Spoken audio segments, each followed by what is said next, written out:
6:46 in your Sunrise Smart Start. We're following news breaking overnight. Investigations underway following two separate stabbings here in the city. Let's take you through the updates from RPD. The first happened on South Avenue, the latest one, where authorities found a man in his 50s injured. That was a little after 2 this morning. He was taken to the hospital and should survive. Police say there are no suspects in custody for that case. The other stabbing we've been following left a man in the hospital this morning with severe injuries. That happened last night also in the city. Police are still searching for suspects. That victim, the latest update, in critical but stable condition. It happened around 7:30 on Chestnut Street. First responders quickly got the 47-year-old to the hospital. Police tell us for that stabbing, it was an argument that led up to the attack. If you have any leads on these cases, you're asked to please call 911 ASAP.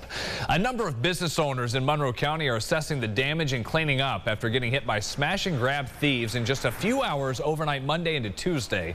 During that short time frame, at least 5 businesses targeted, like Joe's Quick Mart on West Ridge, Rock 7 Convenience on Dewey, the Puff Puff Pass Smoke Shop on Driving Park, and My Way Station on Emerson.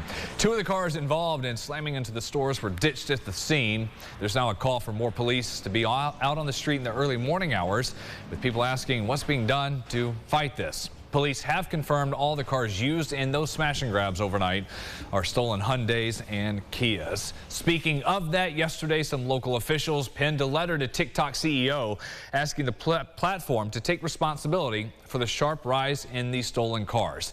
They claim challenges being created and shared on the app show people how to easily steal the cars, and the videos haven't been moved. They add TikTok has taken no action to address these issues. The federal government is in the process of considering a nationwide ban of the app for security reasons. The CEO will testify before Congress coming up this week. More developing news. Nationally recognized attorney Ben Crump is going to represent the family of Aisha Haskins Stevens, the 35-year-old, among 3 women killed in the crowd surge at the Main Street Armory here in Rochester after the Glorilla concert. In a statement, Crump writes, "It is disturbing that after the deaths caused by the crowd stampede in Texas at the Astroworld Festival, more precautions have not been taken at other concert venues. Aisha's death was completely preventable," he says, and they are calling for transparency from the Armory, the performer, event staff, as the investigation into how that tragedy happened continues. Another woman who lost her life in that crowd crush at the Armory has been laid to rest. Brandy Miller's funeral was yesterday in Rochester. Those who attended wore red and pink in honor of Brandy. They also note those are the colors of International Women's Month, and they want to honor the 2 other women who were also killed. Michelle Miller says her sister was a ray of light to everyone who knew her. The man killed during the police chase here Monday in the city has been identified as Brendan Burns, a 35-year-old from Rochester. He was wanted for several crimes recently throughout Monroe County. Their search took them to Milburn Street Monday afternoon after a brief chase there near a school. RPD says Burns pulled out a shotgun on Barrington, pointing it at law enforcement. The man was then shot multiple times, killed on scene. The state attorney general's office is now taking over to handle that investigation. Meantime, businesses in the Park Ave area are back open after what happened this week. One business owner we spoke with is located right where the foot chase began. Her business is typically closed every Monday, but she says it was still unnerving to keep track of the news coming in from a distance, wondering what else could have happened. On an average morning, she says the parking lot outside the store's plaza is full. Yesterday, she said it wasn't, and they're worried that the news of what happened may keep people from coming back. She and neighboring business owners tell us they just want to get back to normal.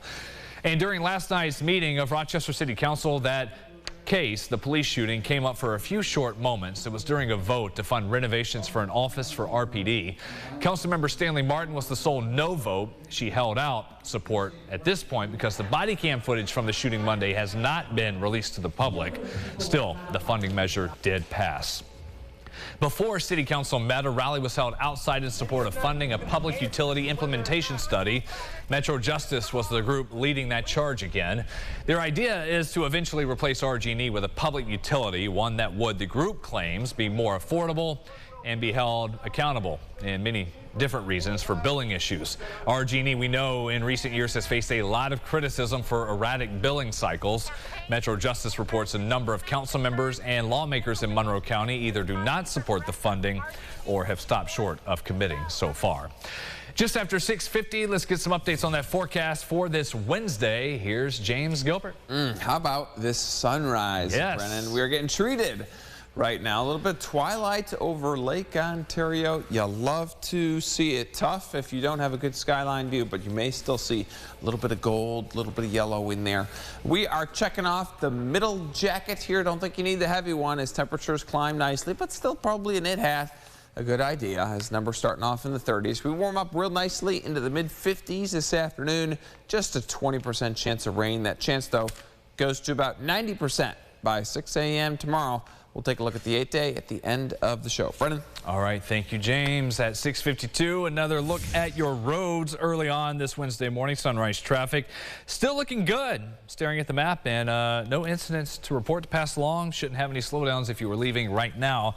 We will have another update on rush hour coming up at about 7:25 during CBS Mornings.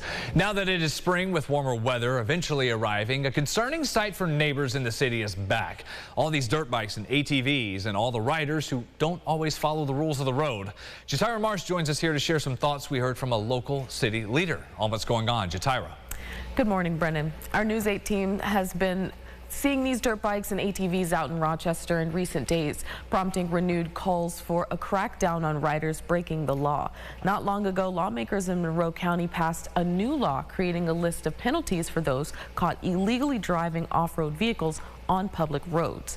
It states under the law, police may immediately impound any dirt bikes, ATVs, or other off-road vehicles being illegally operated on public roads.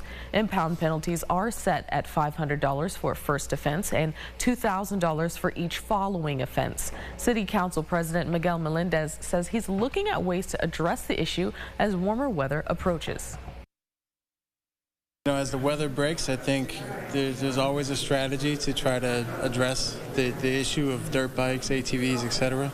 And you know, this year will be no different than last year in terms of coming up with a strategy to make sure we have something in place to reduce the amount of dirt bikes that are hitting the streets.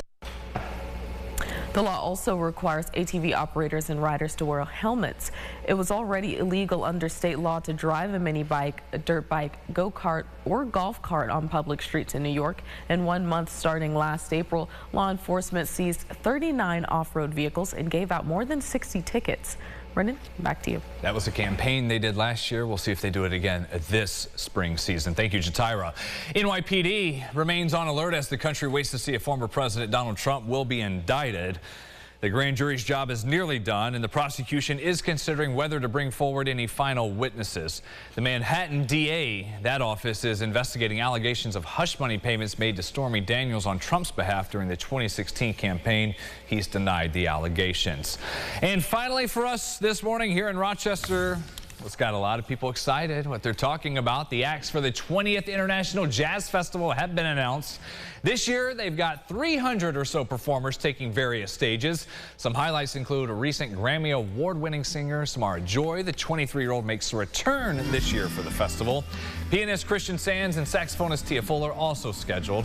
More than a dozen free shows are planned for the new pavilion at East Avenue and Chestnut Street, as well as free headliners. Those shows at Parcel 5.